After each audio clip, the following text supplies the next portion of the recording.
Oke, selamat sore kawan-kawan sekalian.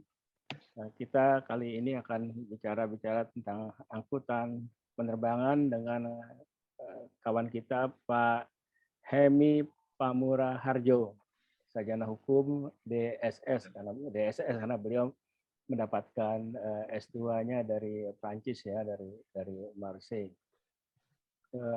Beliau ini karirnya di Direktorat Jenderal Perhubungan Udara dan di Sekretariat Jenderal Kementerian Perhubungan, berkaitan banyak dengan masalah hukum penerbangan, masalah komunikasi, dan juga masalah angkutan penerbangan. Saya kira sangat cocoklah beliau nanti jadi narasumber kita untuk bicara-bicara mengenai berbagai aturan penerbangan. Saya minta waktunya ya Pak Hemi ya untuk kita bicara awam saja. Ini Pak Hemi, saya mungkin mulai dengan yang isu berapa bulan yang lalu nih Pak Hemi. Saya sendiri nggak paham, mau tanya ke Pak Hemi. Itu kan sempat ada berita tuh, ada airline asing ya bawa penumpang, sebagian besar orang asing lagi, ke Indonesia ya, katanya ke Jakarta, terus ke daerah mana gitu lagi. Nah, padahal sebagian orang bilang, wah kok bisa airline asing masuk ke Indonesia dan ke ke daerah juga langsung dari Jakarta. Nah, kan katanya ada azas kabotaj. Azas kabotaj nggak boleh perusahaan asing itu masuk ke Indonesia gitu. Terus berkembanglah orang, wah ini ada khususan apa nih ini. Daripada kita nanya ke orang yang bukan kompetensinya, nah kebetulan ada Pak Hemi di sini, kita mau tanya-tanya kepada orang yang memang berkompeten untuk menjelaskan itu. Gimana Pak Hemi ini? Kita mulai dari hal-hal itu. Terima kasih Pak Wendy. Assalamualaikum warahmatullahi wabarakatuh. Selamat sore, salam sejahtera. Satu kehormatan nih Pak, saya diminta untuk hadir di acaranya Bapak yang saya sudah lihat beberapa kali, sangat-sangat menarik sekali membahas segala hal tentang penerbangan. Nah, terkait dengan pertanyaan Bapak atas kasus-kasus yang pernah ada terkait dengan azas kabotaj, kita di dalam penerbangan internasional itu diawali selalu diawali dengan apa yang disebut dengan perjanjian bilateral. Nah, di dalam perjanjian bilateral itu salah satunya kalau kita bicara traffic right adalah hak perusahaan penerbangan asing untuk mendarat di bandar udara internasional di Indonesia yang telah ditetapkan di dalam perjanjian. Yang saya ketahui belum ada perusahaan asing terbang dari satu wilayah di Indonesia ke wilayah Indonesia yang lain. Kalau kita bicara mengenai kabotaj, itu adalah sesuai dengan ketentuan pasal artikel 7 dari Chicago Convention 1944, pengertiannya perusahaan angkutan udara asing mengangkut penumpang dan barang domestik. Jadi misalnya Pak Wendy ingin pergi dari Jakarta, ada rapat di Surabaya, Bapak naik salah satu penerbangan asing. Nah, penerbangan asing tersebut sudah melakukan kabotaj. Tetapi di dalam perjanjian hubungan udara ada yang disebut dengan, kalau kita bicara traffic right, koterminalisasi, Bapak. Koterminalisasi apa itu? Koterminalisasi itu adalah perusahaan asing dalam satu penerbangan bisa mendarat di dua bandar udara internasional di Indonesia untuk menurunkan penumpang. Menurunkan aja ya? Menurunkan. Dan nanti kembalinya boleh menaikkan, Pak. Jadi contohnya begini. Misalnya Pak Wendy warga negara Malaysia. Bapak seorang bisnismen memiliki rapat besok itu misalnya di dua tempat. Di Jakarta sama di Surabaya. Kemudian malam ini Bapak naik pesawat salah satu milik Malaysia. Sampai di Jakarta malam, jam 9 malam, Bapak keluar, gitu ya.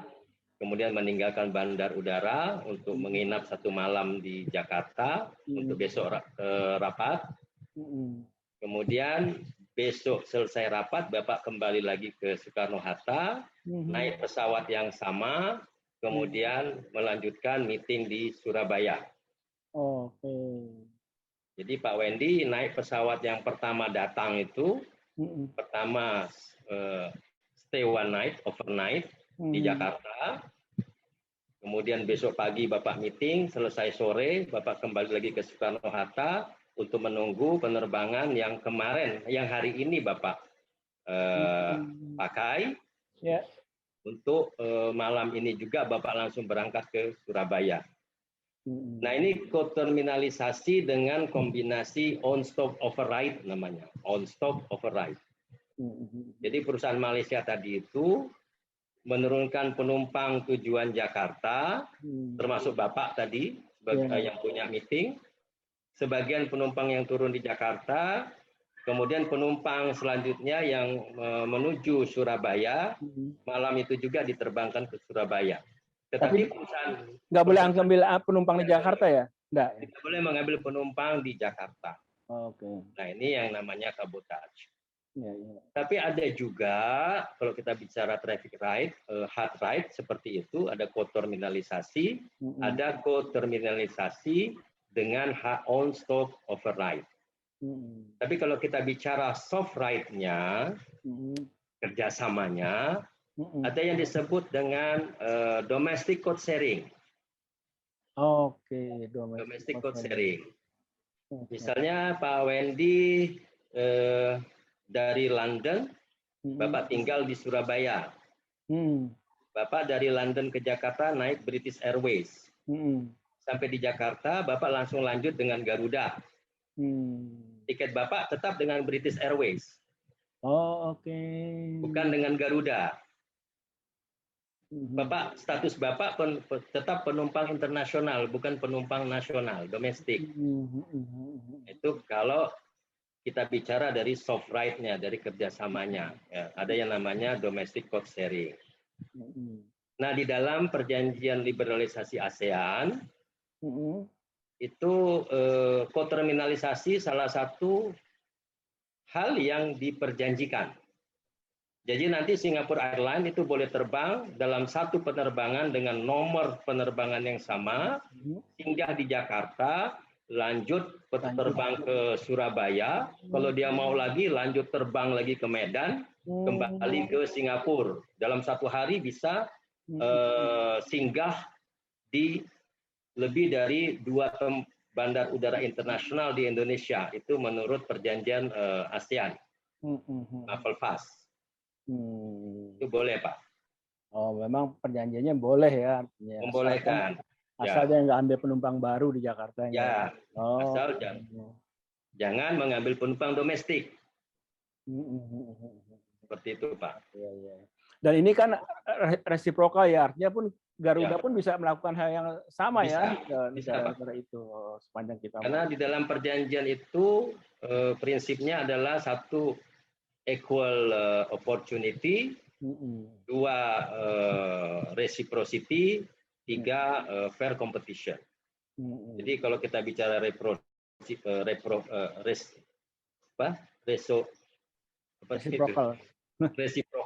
kalau kita bicara resiprokal, apa yang dia dapat kita juga dapat. Juga dapat ya. Ya itu, Pak. Iya itu. Itu ada juga yang apa ya istilahnya quote share apa gitu-gitu, Pak. Karena pernah juga nih ada kawan tuh dia bilang wah saya ini Pak Wendy katanya saya sangat ini dengan penerbangan dalam negeri. Jadi dia mau ke salah satu kota di Jerman, dia cari Garuda. Ternyata ada katanya Garuda. Kita udah bilang nggak ada. Ada, Pak, ini buktinya Garuda. Ya bagus lah kalau begitu kan. Ya. Ternyata Garuda tuh cuma sampai Amsterdam. Setelah itu dia naik ini lain kan. Nah, kemudian dia komplain, oh tulisannya aja GA, ternyata bukan gitu kan. Kalau tahu dari gitu ngapain saya bolak-balik, mendingan saya langsung aja gitu. Tapi kan dia Pak, misalnya ditransfer kan Pak ya. Itu yang namanya code sharing, Pak. cost sharing ya. Ya, cost sharing. Apalagi kalau Garuda kan sekarang sudah menjadi anggota SkyTeam. Jadi Bapak dengan tiket Garuda, Bapak bisa terbang ke negara-negara anggota SkyTeam dengan satu tiket Garuda. Nah, nggak perlu Bapak beli tiket lagi, nggak perlu. Ini yang teman-teman kelihatannya kan apa ya, orang awam kurang gitu tahu. Jadi seolah-olah bahwa oh ini nih saya beli tiket tulisannya Garuda tapi uangnya masuk ke airline lain. Padahal nggak gitu-gitu juga ya. Ada hitung-hitungannya ya. Ada. Itu biasanya mereka block seat, Pak. Jadi kalau cost share itu biasanya kalau Garuda bisa kerjasama dengan Qantas, let's say begitu, untuk rute domestik. Jadi nanti Qantas akan memblok sekian seat dari Garuda.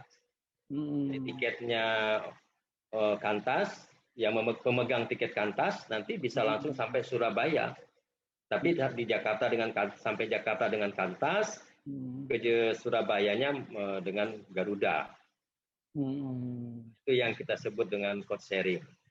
Nanti di FIDS, Flight Information Departure itu sistem, nanti akan tertulis Pak. Misalnya GA 122, terus kalau kata itu apa ya? Itu letter code-nya CX ya. Ya, 144 misalnya. Jadi yang disebut pertama itu kita sebut dengan operating carrier, pihak pelaksana penerbangan. Yang nomor kedua disebut itu adalah marketing carrier. Oke. Ya. Jadi di FIDS kalau Bapak nanti megang tiket, misalnya Bapak mau ke luar negeri, naik Garuda sampai Amsterdam, lanjut ke Jerman, nanti di FIDS akan tertulis kalau Bapak naik Lufthansa. Jadi Lufthansa ditulis nomor Lufthansa dulu yang pertama, baru Garuda. Tapi Bapak tetap sebagai penumpang internasional. Iya. Oke.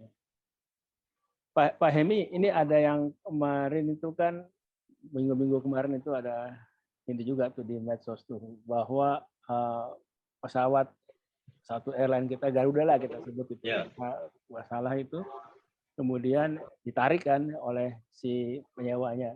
Ada orang yang tanya gini, kenapa sih, Wen, pesawat itu kebanyakan sewa, apa nggak mampu kita beli gitu kita mampu beli. Nah, rupanya kan kata orang penerbangan tuh bahwa ya pada umumnya sih orang semua ya leasing pesawat itu nggak ada yang beli. Kita nggak ngerti itu, Mbak. Leasing itu apa kayak leasing mobil atau gimana yang ininya, Pak? Dan kenapa apa ya namanya umum gitu? Kenapa begitu? Leasing itu macam-macam, Pak. Ada yang namanya dry lease, nyewa pesawat saja. Ada yang namanya wet lease, nyewa pesawat dengan kru, cockpit kru, lengkap. Ada yang namanya dam lease, itu nyewa pesawat plus satu kokpit. Ada juga yang namanya lease to purchase. Tapi yang dipermasalahkan, yang sekarang dengan gara-gara COVID ini kan banyak pesawat airline nasional ditarik oleh lessor. Rata-rata bisa mereka dry lease atau lease to purchase. Kalau dry lease artinya pesawat asing itu disewa oleh airline nasional, hanya pesawatnya, krunya disiapkan oleh airline nasional, tentunya di dalam kontrak akan diperjanjikan pembayarannya dengan cara apa, metode bayarnya seperti apa, jangka waktu pembayarannya seperti apa. Nah, untuk pesawat yang disewa secara dry lease, sesuai dengan hukum positif Indonesia, itu tanda kebangsaannya bisa dirubah menjadi tanda kebangsaan Indonesia dan bisa dianggap sebagai pesawat udara Indonesia. Bisa juga tanda kebangsaannya tidak dirubah, Pak. Oh, boleh juga nggak dirubah? Boleh. Itu diatur di dalam pasal 83 bis Chicago Convention. Namun ada persyaratannya, harus ada perjanjian antar negara. Misalnya Garuda ingin menyewa pesawat dari Amerika. Nah, antara Indonesia dengan Amerika harus ada dulu perjanjian antar negara untuk menyerahkan sebagian fungsi pengawasan yang sebelumnya dilakukan oleh pihak pemerintah Amerika, sekarang dilakukan oleh pemerintah Indonesia. Misalnya mengenai lisensi kru, kemudian radio teleponi, rules of the air, ketentuan-ketentuan yang berlaku selama penerbangan, kemudian termasuk juga kelaik udaraan dari pesawat itu semua oleh pemerintah Amerika diserahkan kepada pemerintah Indonesia bagi pihak yang bertanggung jawab. Itu bisa juga wet list, Pak. Baik dry list maupun wet list bisa, dam list juga bisa melalui kerjasama antar negara. Namun demikian, kalau untuk wet list dan dam list, apabila tanda kebangsaannya tidak dirubah, dia tidak bisa dianggap sebagai pesawat udara Indonesia. Jadi yurisdiksi Indonesia tidak bisa berlaku di dalam pesawat tersebut. Karena sesuai dengan Undang-Undang Nomor 4 Tahun 76, kemudian dikuatkan dengan Undang-Undang Nomor 11 Tahun 2020, dikuatkan dengan Peraturan Pemerintah Nomor 32 Tahun 2021, itu hanya mengakui dapat suatu pesawat udara asing, jadi tanda kebangsaannya tetap, hanya dialihkan tanda pendaftarannya, itu dianggap sebagai pesawat udara Indonesia apabila pesawat itu disewa secara dry lease. Pak Hemi, mumpung Bapak bicara tadi, tanda kebangsaan dan tanda registrasi. Ini kita tanda pendaftaran. Bedanya apa nih? Yang kita Indonesia kan yang PK itu artinya tanda apa itu? Kalau PK itu tanda kebangsaan, Pak. Tanda itu kebangsaan. Sebenarnya peninggalan dari Belanda. Jadi Indonesia dulu kan di bawah koloninya Belanda. Kalau Belanda kan PH, Pak. Oh, Belanda PH ya? Ya. Nah, untuk koloninya Indonesia ini menggunakan PK. Jadi nanti kalau ada perusahaan Belanda yang berada di Indonesia akan melakukan penerbangan internasional, ya dia akan menggunakan PK itu. Ya, jadi ini kalau teman-teman yang kalau mau perhatikan tuh yang dibuntut itu ya, tulisannya PK sekian gitu. Orang selalu tanya apa artinya? Kalau tanda pendaftaran, kalau Garuda biasa dimulai dengan huruf G. G. Kalau Lion biasanya dimulai dengan huruf J. Kalau Sriwijaya dimulai dengan huruf S. S ya. Ya, biasanya mengikuti nama belakang huruf pertama dari airline. Itu tanda pendaftaran. Nah, itu yang boleh berubah, Pak, tanda pendaftarannya. Tanda pendaftaran yang berubah. Ya, tapi tanda kebangsaannya PK itu tidak boleh berubah. Nggak ada singkatan juga, memang ya PK itu. Tidak ada, Pak. Itu memang dari IQ-nya. Oh, sebab ada kawan kita berusaha mencari-cari, menginterpretasikan. Pasti ada maksudnya ini, PK. Tidak ada maknanya, Pak. Kalau Amerika kan N, Pak. Oh, Amerika N ya? Ya, kalau Perancis F, Belanda PH. Wah, hafal Pak ini ya. Nggak terlalu banyak hafal, Pak. Pak, tadi sekaligus nyinggung itu ya, tadi apa bedanya IQ sama IATA, Pak? Karena ada yang bilang itu satu kok IQ, aturan dibuat IQ, tapi IATA juga bikin aturan. Bedanya aturan apa yang diatur sama IQ sama IATA, Pak? Kalau IQ itu adalah asosiasi badan resmi PBB, Pak. Jadi anggotanya adalah para negara-negara. Negara ya. Negara anggota PBB itu banyak yang menjadi anggota IQ, National Civil Aviation Organization. Kalau IATA itu asosiasi perusahaan penerbangan internasional, Pak. Beda. Oke. Tapi antara IQ dengan IATA saling melengkapi. Dalam saling membantu di dalam membuat aturan-aturan yang menyentuh masalah bisnis misalnya begitu. Boleh nggak saya bilang bahwa kalau di IATA itu yang jadi anggota itu adalah si airline-nya, kalau di IQ anggota adalah negaranya? Iya. Jadi IATA anggotanya adalah airline, kalau IQ anggotanya adalah negara. Oh, oke. Sebenarnya di situ ya. Oke, kalau gitu. Pak Hemi, saya nggak tahu ini hal apalagi kalau orang suka dengar itu kan tadi Pak Hemi sempat singgung juga. Ada orang bilang hak angkut ke satu, kedua, ketiga, keempat, kelima. Terus Ya. dalam negosiasi di ASEAN itu kan sampai bicara juga kita kan katanya kok boleh nggak dibuka airport internasional, ada yang bilang boleh sebanyak mungkin, kita juga senang para wisata. Ada yang bilang, oh enggak dong, kalau gitu keenakan amat, kalah airline kita bersaing nantinya. Pak Hemi gimana ini? Kalau kita bicara hak angkut, misalnya hak angkut pertama sampai keempat itu adalah hak dasar di dalam perjanjian angkutan udara bilateral maupun multilateral. Tanpa 4 hak itu tidak ada penerbangan internasional.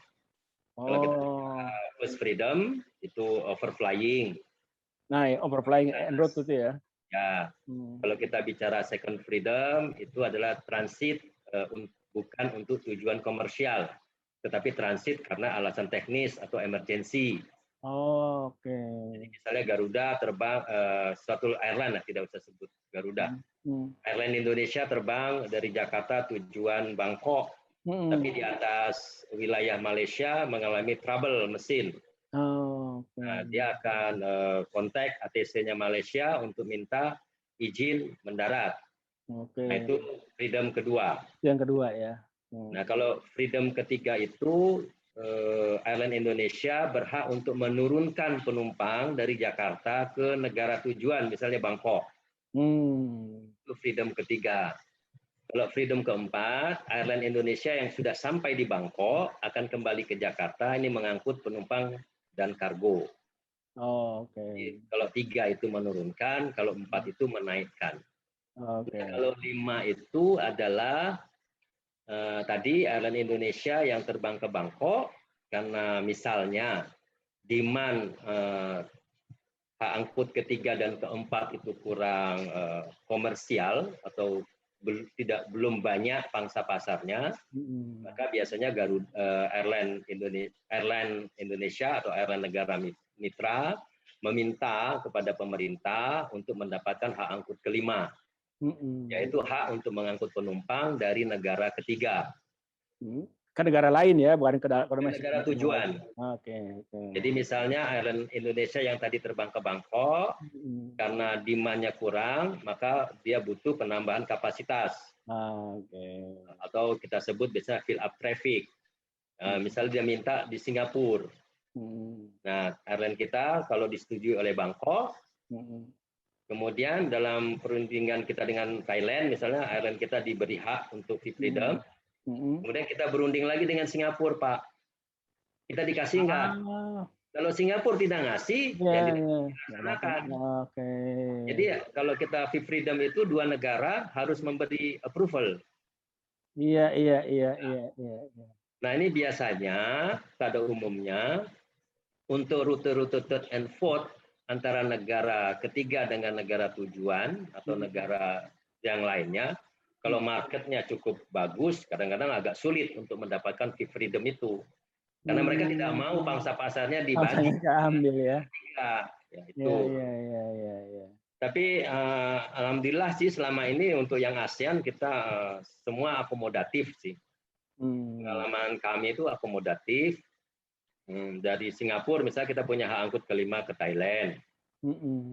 Jadi dari Jakarta airline kita menurunkan penumpang di Singapura, kemudian dari Singapura menaikkan penumpang, kargo dan pos tujuan Bangkok. Nah, kembali juga begitu, dari Bangkok membawa penumpang, kargo dan pos, turunkan di Singapura, kemudian dari Singapura naikkan penumpang lagi, kargo dan pos, kembali ke Jakarta. Nah, menaikkan dan menurunkan penumpang antara Singapura Bangkok Singapura inilah yang disebut dengan fifth freedom. Freedom-nya Pak, ya betul. Ya. Baik. Dan yang paling mungkin dari semua itu yang harus digarisbawahi adalah bahwa benar nggak mohon koreksi bahwa apapun itu tergantung perjanjian kedua belah pihak ya Pak ya. Ya. Kalau kita nggak setuju ya nggak itu. Ada dua pihak itu harus setuju kan. Oke. Tapi ada yang tidak diperjanjikan tapi dilaksanakan, Pak. Misalnya apa tuh? Itu yang namanya hak angkut ke-6. Apa tuh? Jadi kalau hak angkut ke-6 itu misalnya ini Airline Nasional Indonesia terbang ke Australia. Dalam perjanjian hubungan udara antara Indonesia dengan Australia, kita tidak diberi hak untuk mengangkut penumpang dari misalnya dari salah satu kota di Australia ke Singapura, misalnya. Kemudian perusahaan penerbangan kita mengangkut penumpang dari salah satu kota di Australia untuk tujuan Singapura, tapi melalui Bali, misalnya. Gitu. Melalui Bali. Atau Bapak misalnya mau terbang ke Singapura, tapi di dalam perjanjian hubungan udara antara Indonesia dengan Australia, perusahaan Indonesia tidak dikasih hak untuk mengangkut penumpang dari Australia ke Singapura.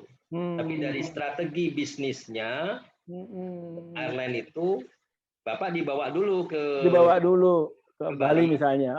Oke. Nanti Bapak dikasih tiket lagi dari Bali ke Singapura. Jadi dianggap itu penumpangnya asli, dari Bali ya. Dari Bali. Nah, itu tidak diperjanjikan di dalam perjanjian bilateral, tetapi dalam operasional strategi marketingnya airline itu biasanya dilakukan oleh airline-airline yang memiliki bandar udara hub regional atau internasional. Bapak mungkin pernah ke Australia naik SQ. Iya, lewat Singapura dulu. Bapak ke Singapura dulu kan? Betul. Kemudian Bapak ditransfer dengan airline Singapura yang lain. Oke. Nah, itu contoh. Jadinya di dalam ini seolah saya tidak berangkat dari Jakarta, seolah berangkatnya dari Singapura ya. Ya. Oke. Seperti itu. Itu strategi. Airline kita juga melakukan sih, Pak. Airline kita juga melakukan. Strategi bisnis ya. Tapi it's depend on dari posisi bandar udara itu sendiri. Dia sebagai hub regional atau internasional atau bukan. Nah, kalau dia hubnya internasional, ada potensi besar itu bisa dilakukan dengan pergantian pesawat dan pergantian nomor penerbangan. Oke Pak Emi, makasih sekali pencerahannya. Terakhir boleh nggak nanya yang ini soal lain, yaitu soal yang hak dan kewajiban penumpang. Penumpang itu kan penumpang dia juga pengen tahu haknya apa ya. Dia ada sih di tiket baca gini-gini, tapi persisnya seperti apa dan kita biasanya nyari haknya aja, kewajibannya kita juga nggak baca tuh biasanya. Sebenarnya begini Pak, banyak kasus yang saya baca, penumpang marah-marah di bandara, karena terlambat. Kalau saya melalui acaranya Pak Wendy ini, saya berpesan kepada calon penumpang, jika membeli tiket secara elektronik, dan semua tiket dijual secara elektronik, tolong jangan dilihat halaman pertama saja. Ada halaman lain yang disitulah menentukan hak dan kewajiban. Halaman kedua atau ketiga itu biasanya tertulis condition of contract atau condition of carriage.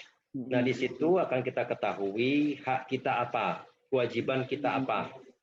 Misalnya hak kita kalau kita naik penerbangan yang full services, kita punya hak untuk free baggage itu 15 sampai 20 kilo atau 12 sampai 15 kilo.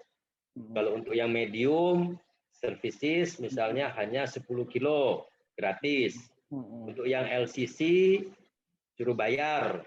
Nah, tadinya kan yang kasus 2018 akhir itu kan ribut karena LCC langsung merubah kebijakan.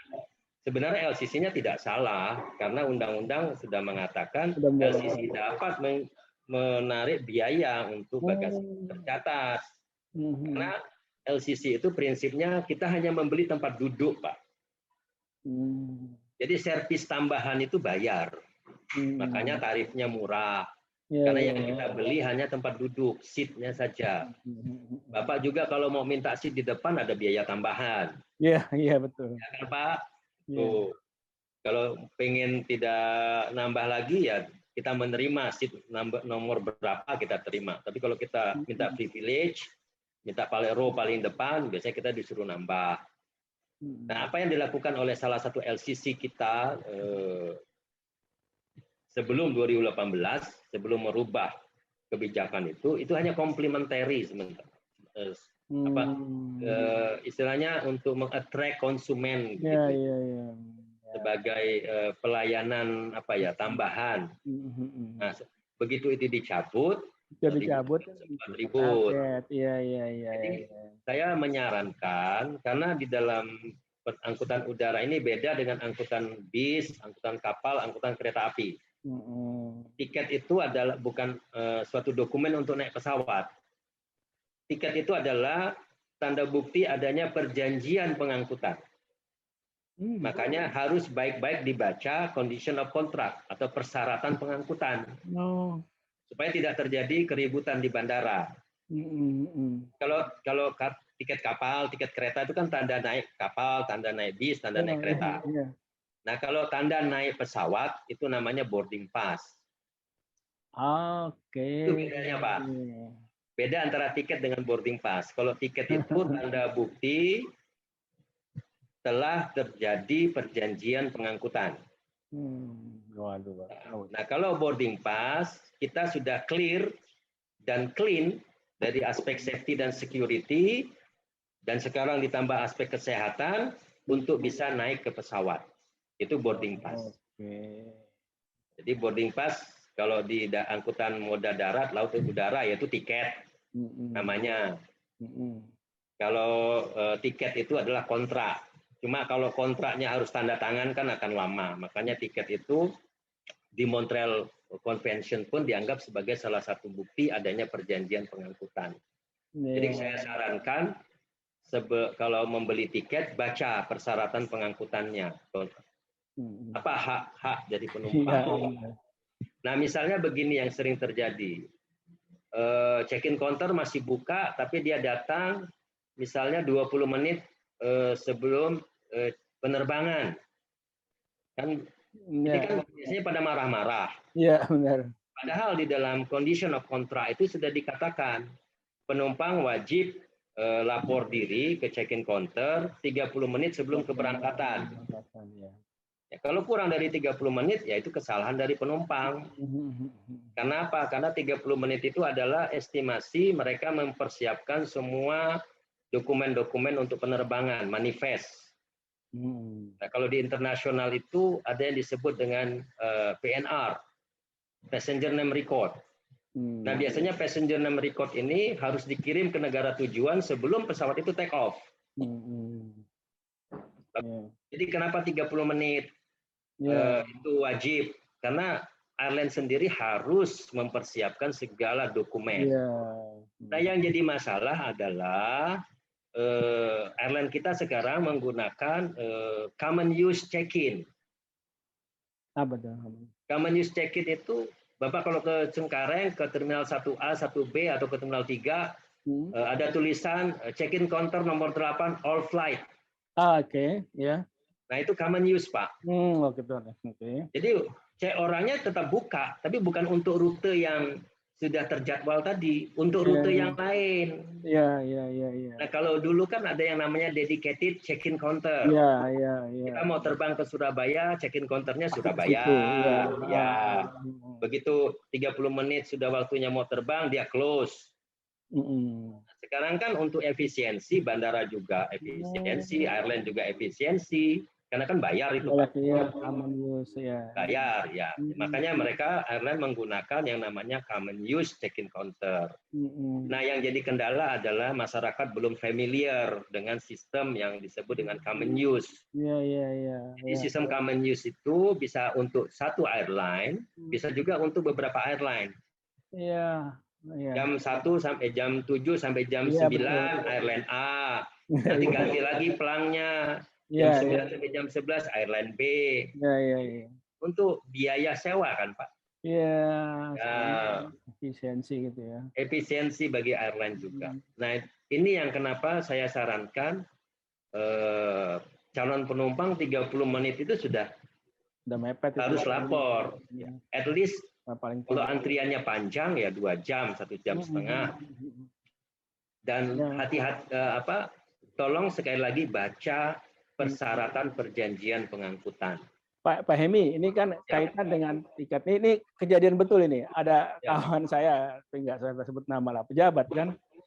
Jadi dia suatu ketika nih kejadian 4-5 tahun yang lalu, dia telepon saya, men, kira-kira gini bilang, kita ini kalau udah nggak jadi pejabat di apa ya namanya nggak dianggap orang lah. Gitu. Nah, kenapa saya bilang gitu?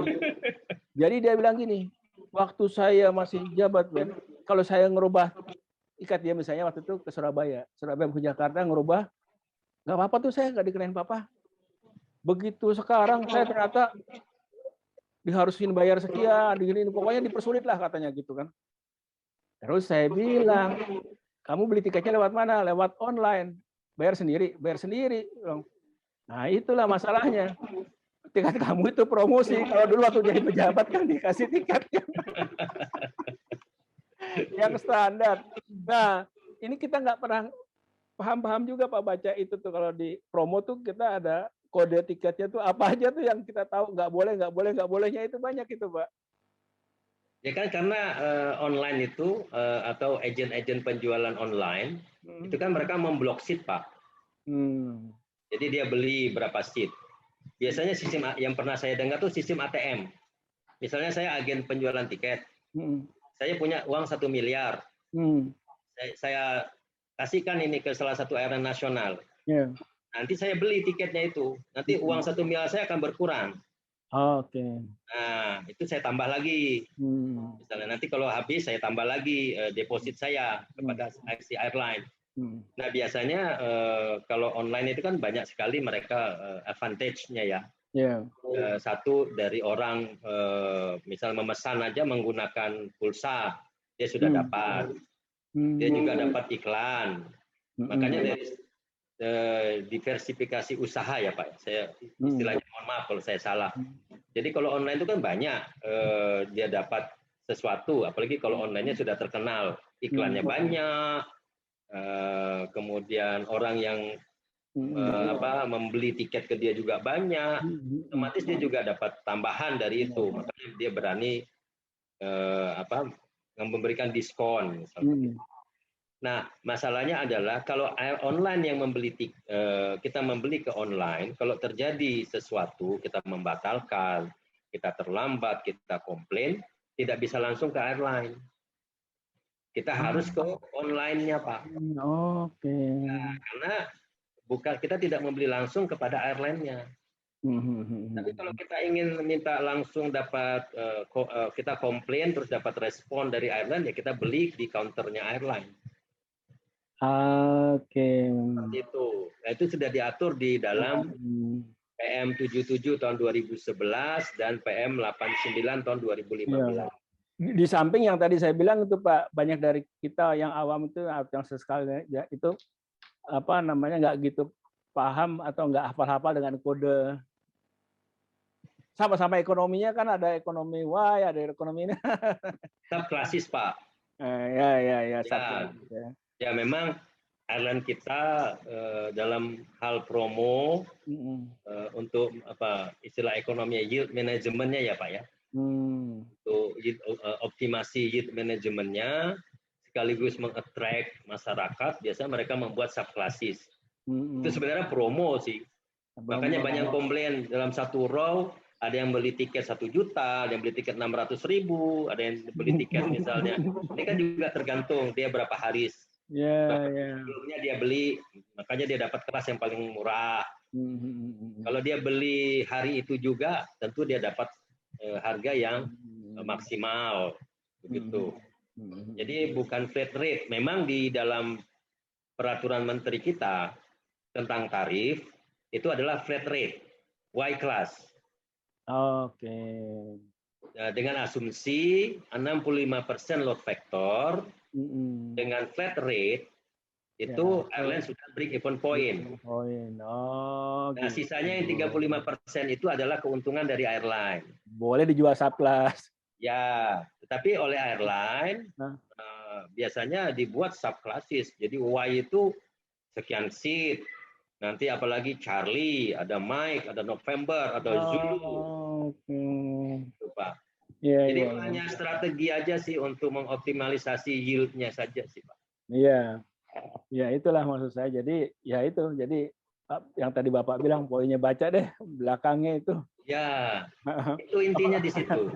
Apalagi kalau kita beli sendiri udah bukan sebagai pejabat. Ya, Jangan salah-salah nanti beda jam nggak bisa pulang. iya, Pak. Kita merubah juga kalau ke online biasanya saya pernah punya pengalaman beli lewat online. Begitu saya mau merubah, Pak lewat online-nya, Pak. Nggak bisa langsung. Makasih Pak Emi Sama-sama Pak Wendy. pencerahannya. Ya, Kapan-kapan kalau semoga ada mencerahkan. katanya lagi nih. Siap. Ya. Baik Pak Emi ya. Siap Terima Pak kasih. Wendy, sama-sama. Assalamualaikum, salam sehat, sukses selalu Pak Wendy. Ya, Pak.